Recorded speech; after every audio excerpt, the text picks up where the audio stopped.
नमस्कार, मी पूजा आणि आज तुम्ही पाहताय प्रभावी इंडिया.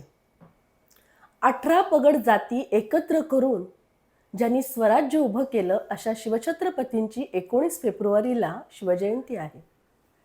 आता सारेच जण रॅली काढतील, भगवे झेंडे घेऊन फिरतील किंवा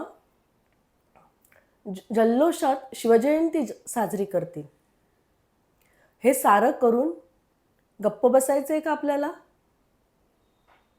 अहो, जे गडकिल्ले आहेत, जिथे शिवाजी महाराजांचा जन्म झाला, जिथे संभाजी महाराजांचा जन्म झाला, जिथे आऊसाहेबांनी त्यांच्यावर हे संस्कार केले स्वराज्य निर्माण करण्याचे, ते आपले गडकिल्ले आज पडकळीला आलेत.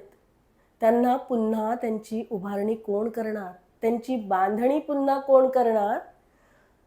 आपण फक्त आपल्या पुढच्या पिढीला गडकिल्ले काय फक्त पुस्तकातच दाखवायचेत का?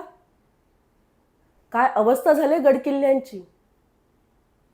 असा प्रश्न तुम्ही साऱ्यांनी केंद्र सरकारला आणि राज्य सरकारला विचाराच. शिवाय स्वतःला देखील विचारा. फक्त गडकिल्ले पाहायला जाऊ नका. काय करता हो तुम्ही गडकिल्ल्यांवर जाऊन? फक्त गडकिल्ले पाहता? नाही. फक्त तुम्ही पाहत नाही. तुम्ही फक्त तिथे जाता, तिथे असलेल्या देवी देवतांचं दर्शन घेता आणि पुन्हा परत येता. पण परत येताना तुम्ही काय करून येता तिथून? तिथे जाऊन तुम्ही स्वतःची नावं लिहिता. तुम्ही सोबत जे खायला नेलेले असतात, वेफर्स, कुरकुरे, काय जी पॅकेट असतात तुमची, ती तिथेच टाकून येता. पाण्याच्या बाटल्या तिथे टाकता आणि किल्ला घाण करून येता. का बरं असं करता? अहो, आपला वारसा आहे तो आपल्याला पुढच्या पिढीकडे सुपूर्त करायचा आहे. अशी घाण करून तिथे किल्ल्यांची वाट नाही लावायची आहे. आपल्याला जपायचे ते किल्ले. पुढच्या पिढीला आपण काय सांगणार आहोत? फक्त आणि फक्त पुस्तकापुरते शिवाजी महाराज आणि गडकिल्ले दाखवणार आहोत का आपण? नाही ना. मग आपल्याला काळजी घ्यायची आहे त्या गडकिल्ल्यांची, जिथे शिवाजी महाराजांचा जन्म झाला, जे शिवाजी महाराजांनी सारे किल्ले स्वराज्य उभं करण्यासाठी मिळवले, जीवाची बाजी लावून, जीवाचं रान करून, मावळ्यांना एकत्र करून, दिवसाची रात्र करून तुमच्यासाठी स्वराज्य उभं केलं. आणि तुम्ही काय करताय?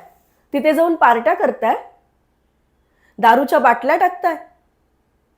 अहो, काय वाटत असेल त्या राजाला ज्यांनी तुमच्यासाठी स्वराज्य उभं केलं? हे करण्यासाठी जर तुम्ही किल्ल्यावर जात असाल ना, तर खबरदार किल्ल्यावर जाल तर. अहो, तो किल्ला म्हणजे एक मंदिर आहे, मंदिर. आपल्या राजाचं मंदिर आहे. प्रत्येक किल्ला हा राजाचा मंदिरच आहे. त्याच्यामुळे यापुढे किल्ल्यावर जाताना कुणीही किल्ल्यावर घाण करायची नाही. किल्ला हा स्वच्छ सुंदरच राहिला पाहिजे.